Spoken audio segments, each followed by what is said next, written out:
السلام علیکم ورحمۃ اللہ تعالی وبرکاتہ۔ لک الحمد یا اللہ والصلاۃ والسلام علیک یا سیدی یا رسول اللہ صلی اللہ تعالی علیہ وسلم۔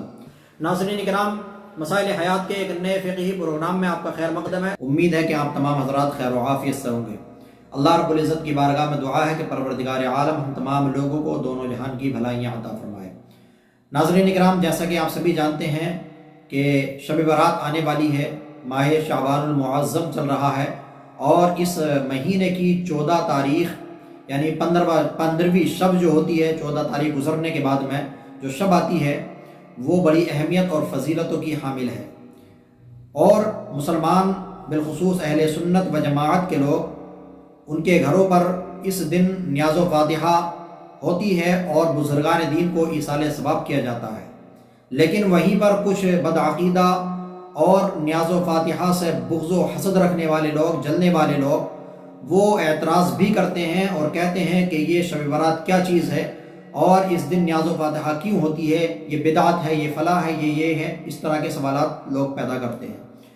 اور اس وقت میں بہت سارے لوگوں کے سوالات بھی آئے ہیں اس طرح کے کہ شب برات کہاں سے ثابت ہے، اور شب برات کی فضیلت کیا ہے، اور اس دن حلوہ بنانا کہاں سے ثابت ہے، اور کیا یہ جائز ہے یا ناجائز ہے۔ اس طرح کے بہت سارے سوالات اس وقت میں لوگ کرتے ہیں۔ تو میں نے آج سوچا کہ اسی موضوع پر بحث کی جائے، بات کی جائے کہ شب برات کہاں سے ثابت ہے، اور شب برات پہ حلوہ بنانا یا نیاز و فاتحہ کرنا یہ جائز ہے یا نہیں۔ تو میں آپ کو بتا دوں کہ شب برات بلا شبہ یہ ماہ شعبان المعظم بہت اہمیتوں کا حامل ہے، اور اس مہینے میں بالخصوص 15ویں شب بہت اہمیتوں کے حامل ہے۔ اللہ کے نبی صلی اللہ تعالیٰ علیہ وسلم کی کئی ساری حدیثیں ہیں اس رات کی فضیلت میں، جیسا کہ اللہ کے نبی صلی اللہ تعالیٰ علیہ وسلم کا اس رات میں جنت البقیع میں جا کر کے قبروں کی زیارت کرنا اور وہاں پر فاتحہ وغیرہ پڑھنا، کلام مقدس کی تلاوت کرنا، یہ ثابت ہے۔ حضرت عائشہ صدیقہ رضی اللہ تعالیٰ عنہا سے یہ حدیث مروی ہے، اور اس کے علاوہ بھی حدیث پاک سے ثابت ہے کہ اسی رات میں اللہ رب العزت تمام دنیا کے اندر جو انسان پیدا کرنے والا ہوتا ہے، جس انسان کو دنیا سے اٹھانے والا ہوتا ہے، یعنی کہ پورے سال میں جس کی موت آئے گی، جو اس دنیا سے جائے گا یا جو اس دنیا میں آئے گا جو بچہ، ان تمام کے جو ہے لکھا ہوا اور ان تمام کے نام جو ہے اللہ رب العزت فرشتوں کو عطا فرما دیتا ہے، اور بتا دیتا ہے کہ اس سال پورا سال جو ہے ان لوگوں کی روح قبض کرنی ہے فلاں وقت میں، اور ان بچوں کو جو ہے دنیا کے اندر بھیجنا ہے، ان بچوں کو دنیا کے اندر بھیجا جائے گا۔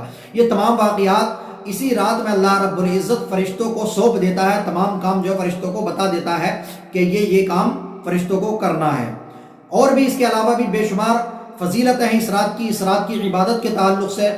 کہا گیا کہ یہ رات جو ہے کئی سالوں کی عبادت سے زیادہ افضل ہے، اس رات میں عبادت کرنا۔ اس طرح کی بہت ساری حدیثیں اللہ کے نبی صلی اللہ تعالیٰ علیہ وسلم کی ہیں اس رات کی فضیلت کے متعلق۔ تو بلا شبہ 15ویں شعبان کی رات جو ہے وہ بڑی فضیلتوں کی حامل ہوا کرتی ہے، اور تمام مسلمانوں کو چاہیے کہ اس رات میں زیادہ سے زیادہ عبادت خداوندی کریں، اور اللہ رب العزت کے قریبی بندوں میں شمار ہو جائے آپ کا۔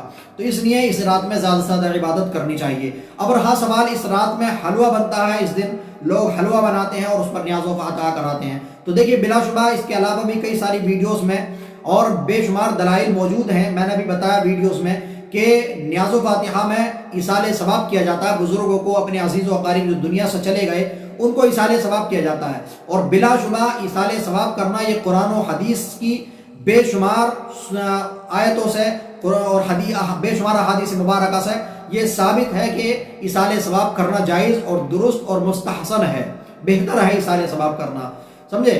تو بلا شبہ ایصال ثواب کرنا، فاتحہ کرنا تو یہ جائز اور مستحسن ہے، بلا شبہ اس میں کوئی حرج نہیں ہے۔ لیکن وہیں پر حلوہ بنانے کی بات آتی ہے، اور اس دن خاص کچھ لوگ کہتے ہیں کہ اس دن ایصال ثواب نہیں کرنا چاہیے، حلوہ نہیں بنانا چاہیے۔ تو میں آپ کو بتا دوں کہ دیکھیے ایصال ثواب کرنا جائز اور مستحسن چیز ہے، ناجائز و حرام نہیں ہے۔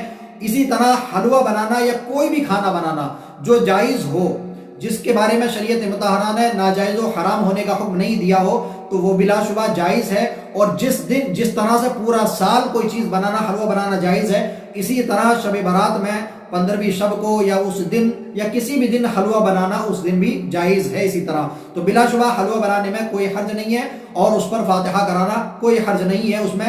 جیسا کہ امام اہل سنت اعلیٰ حضرت عظیم البرکت الشاہ امام احمد رضا خان فاضل بریلوی علیہ الرحمۃ والرضوان ارشاد فرماتے ہیں اسی طرح کے ایک سوال کے جواب میں کہ یہ جائز ہے. ان سے جب سوال کیا گیا کہ شب برات میں حلوہ وغیرہ بناتے ہیں اس کی کیا اصل ہے اور کیا یہ جائز ہے یا ناجائز، تو حضور اعلیٰ حضرت عظیم البرکت امام اہل سنت نے ارشاد فرمایا کہ جائز ہے.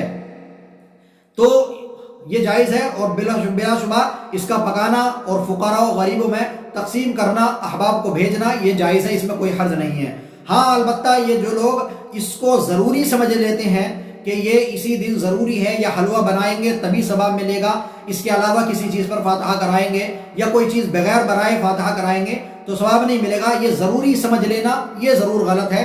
جیسا کہ اسی طرح کے ایک سوال کے جواب میں امام اہل سنت اعلیٰ حضرت الشاہ امام احمد رضا خان علیہ الرحمۃ والرضوان ارشاد فرماتے ہیں کہ تخصیص عرفی ہے، لازم شرعی نہیں. ہاں اگر کوئی جاہل اسے شرعاً لازم جانے کہ بے حلوے کے ثواب نہ پہنچے گا تو وہ خطا پر ہے. تو بلا شبہ اس کو ضروری اور لازم سمجھ لینا یہ مناسب نہیں ہے، یہ خطا پر ہے جو اس کو لازم و ضروری سمجھتا ہے. باقی حلوہ بنانا اور کسی بھی جائز شے پر کسی بھی جائز چیز کو سامنے رکھ کر کے یا اس کو بنا کر کے حلوہ وغیرہ بنا کر کے اس پر فاتحہ کرانا بلا شبہ جائز ہے. اور ایک چیز اور بتا دوں، حلوے کی اصل بلا شبہ حضور صلی اللہ تعالی علیہ وسلم کو میٹھی چیزیں بلا شبہ پسند تھی اللہ کے نبی صلی اللہ تعالی علیہ وسلم کو. جس طرح سے ایک حدیث پاک کا مفہوم ہے، حضرت عائشہ صدیقہ رضی اللہ تعالی عنہا فرماتی ہیں کہ حضور صلی اللہ تعالی علیہ وسلم میٹھی چیز اور شہد پسند فرماتے تھے. تو بلا شبہ حلوہ میٹھا ہی ہوتا ہے اور اس کے اندر شکر وغیرہ اور دیگر میوہ وغیرہ ڈالی جاتی ہے اور اس کو بنایا جاتا ہے. اور ایک چیز حلوے کی اصل بھی میں آپ کو بتاؤں گا کہ حلوہ کی اصل کہاں سے ہے اور حلوہ سب سے پہلے کس نے بنایا ہے. مفتی احمد یار خان نعیمی علیہ رحمت والرضوان فرماتے ہیں کہ عموماً بزرگان دین میٹھی چیز سے محبت کرتے رہے، اس لیے عموماً فاتحہ و نیاز میٹھی چیز پر ہوتی ہے. اس کی اصل یہ ہے، حدیث پاک ہے کہ ایک حدیث میں کہ مومن میٹھا ہوتا ہے اور مٹھائی پسند کرتا ہے. حلوے میں ہر میٹھی چیز داخل ہے، حتیٰ کہ شربت اور میٹھا پھل اور عام مٹھائیاں اور عرفی حلوہ، مروجہ حلوہ سب سے پہلے حضرت عثمان غنی رضی اللہ تعالی عنہ نے بنایا، حضور انور صلی اللہ تعالی علیہ وسلم کی خدمت میں پیش کیا، جس میں آٹا، گھی اور شہد تھا. حضور اقدس صلی اللہ تعالی علیہ وسلم نے بہت پسند کیا اور فرمایا کہ فارسی لوگ اسے دخیس کہتے ہیں. لہذا دیکھیے آپ نے سنا کہ حضور صلی اللہ تعالی علیہ وسلم کی بارگاہ میں حضرت عثمان غنی رضی اللہ تعالی عنہ نے حلوہ بنا کر کے پیش کیا. اس میں آٹا اور گھی اور شہد وغیرہ تھا، جو کہ حلوہ بھی اسی طرح سے بنایا جاتا ہے. اس میں بھی آٹا ہوتا ہے جس کو سوجی کہا جاتا ہے، تو وہ بھی گیہوں کا ہی ہوتا ہے. اس کو میں سوجی وغیرہ اور میوہ وغیرہ، شکر وغیرہ ڈال کر کے بنایا جاتا ہے، تو وہ بھی اسی قسم کا ہوتا ہے. اور بلا شبہ جب حلوہ اللہ کے نبی صلی اللہ تعالی علیہ وسلم کی بارگاہ میں پیش کیا گیا، حضرت عثمان غنی نے پیش کیا، تو اللہ کے نبی صلی اللہ تعالی علیہ وسلم نے اس کو بہت پسند فرمایا.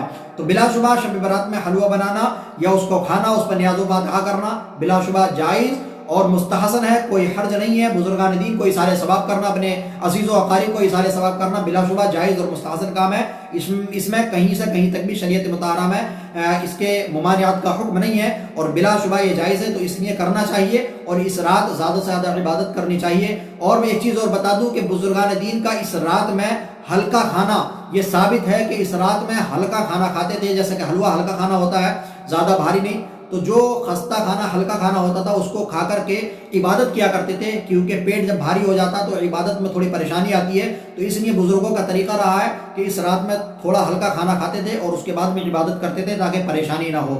تو اس لیے اس رات میں حلوہ بنانا یہ بلا شبہ جائز ہے، کوئی حرج نہیں ہے. آپ لوگوں سے گزارش ہے کہ اس ویڈیو کو زیادہ سے زیادہ شیئر کریں. ملتے ہیں اگلی ویڈیو میں. خدا حافظ. السلام علیکم ورحمۃ اللہ وبرکاتہ.